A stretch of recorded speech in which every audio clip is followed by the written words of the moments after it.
I was thinking, what do I say to this brilliant graduating class that you'll remember even tomorrow, the next day, or maybe a month from now? So I figured you have to have a title. In fact, I went into science because I didn't like business and I didn't like public speaking. So here I am today. My speech today is just a piece of paper. So if you remember nothing else, remember that, at least the title. It's just a piece of paper.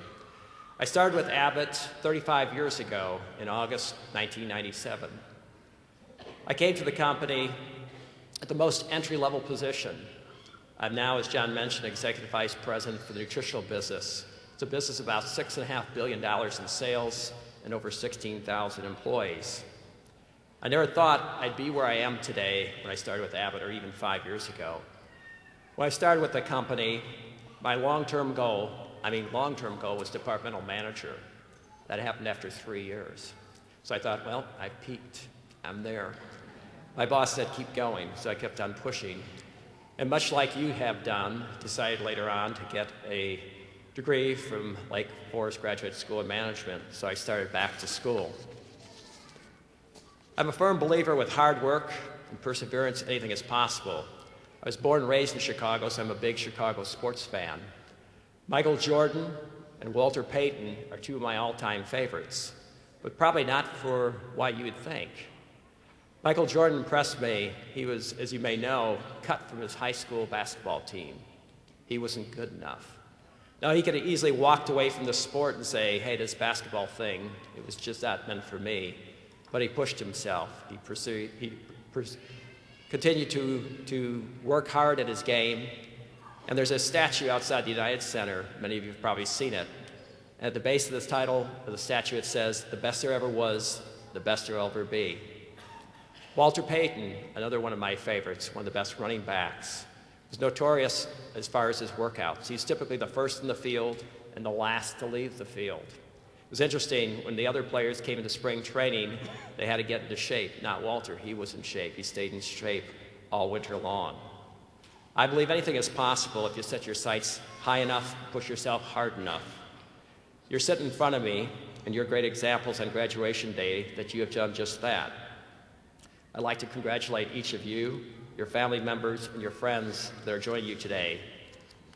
I know what you've experienced. I know what it takes to be here, the sacrifices you've met, and how you're feeling. It was on June 27th, 1992, almost 20 years to the date, I was sitting here. For proof, I brought my diploma. Just so you don't, is the microphone still working? Okay. So just in case you didn't think it existed, I did graduate. It actually sat and sits on my wall at home in my study. It's been there for 20 years. And I think other than my family members, my wife, my 3 children, my daughter-in-law and my son-in-law are the only ones who've ever seen it, but it does exist. It's interesting. It's just a piece of paper. It's sat on the wall for many years. Nobody's ever asked to see it, so you're the first one to see it after 20 years. So the question is, what's the value of that piece of paper? So what do you think this is worth? You're all bright business people, right? So I can say this is worth $48,000. Okay? So how do you get $48,000? You sat in 16 classes at $3,000 a class. $48,000, right? Well, time is money. So you spend 3 hours a week in class, spend another 7 or so hours outside the class, 10 hours a week, 10 weeks, 100 hours in class, 16 classes, 1,600 hours. Now I could go on to say the average student is roughly $80,000. I'm just making that up. 40 hours an hour. At 1,600 hours, that's $40. $64,000. So now that diploma, $110,000. I'm a big sports car guy. I can tell you to buy a really nice sports car for $110,000. So what's its true value? I could go on to say probably cost maybe $5 or $10 to print. So what's the value? It's just a piece of paper, right? What does it mean to me? Well, in the last 20 years, nobody's actually asked to see it.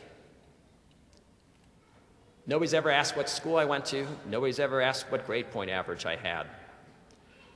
In fact, I was really disappointed initially, but I realized when you walk across that stage in a little bit, the learning doesn't end, it continues.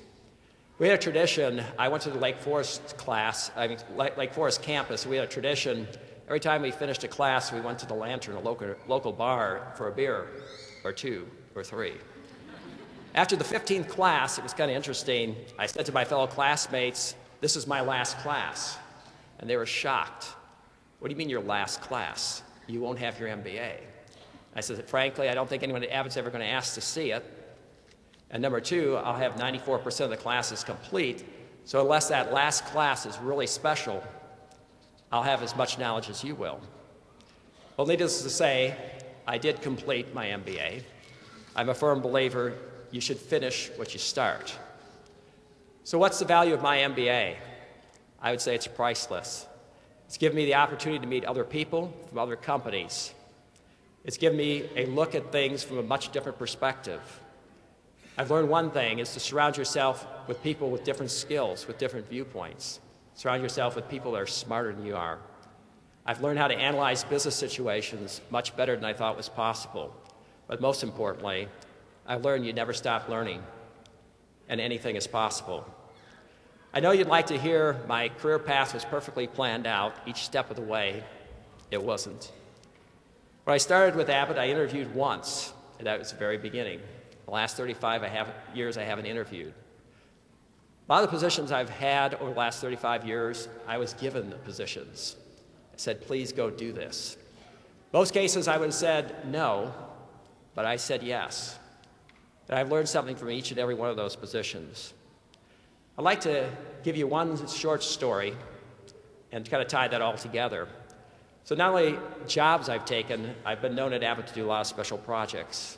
About 6 years ago, the CEO, Miles White, came to me and said, "I'd like you to go work full-time, 6 months, downtown Chicago. They're putting together a bid for the Olympics for 2016 to bring it to Chicago."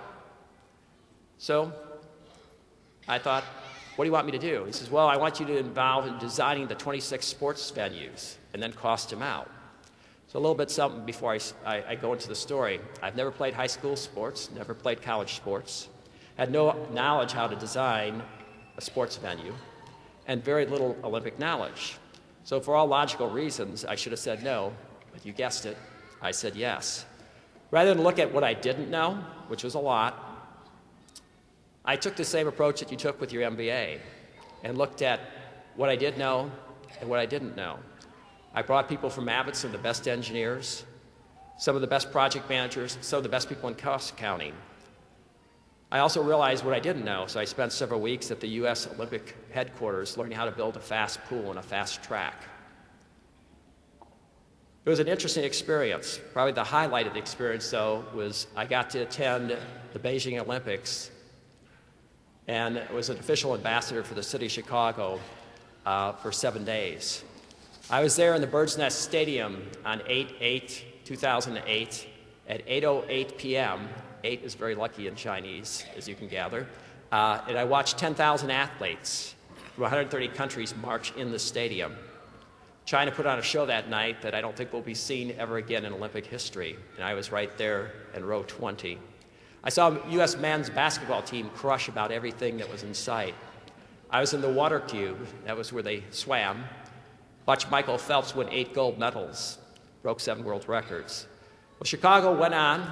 We beat 9 other cities to win the U.S. Right to the Olympic bid, and we made it to the final 4 countries. We lost to Brazil. I'm not a good loser. We lost to Brazil. They truly won, but there were some hard feelings we didn't realize between the U.S. Olympic Committee and the International Olympic Committee over TV rights. But despite losing the bid, I learned a great deal. Met a lot of people that I would not have normally met. The people I worked with caused me to think differently in the Olympics. I still talk to many today, 6 years later. Does that sound familiar? I'd hope so. I hope it's what you found with your MBA, to think differently, and that you've met some people that you normally would not have met, and now they'll be your friends for life. 20 years ago, I sat in the chairs that you're sitting in. I never thought I'd be where I am today, nor did I think I'd ever win this award. In a few minutes, you'll get that piece of paper. I encourage you to celebrate with your friends, your family, relax a little bit, But then after that, keep your mind open to new opportunities and keep on learning. I hope someday in the future, whether it's 5, 10, 20 years from now, I see one of you here up on the stage receiving this award. Remember, anything is possible if you set your sights high enough, you push yourself hard enough. Congratulations, Lake Forest Graduate School of Management, Class 2012.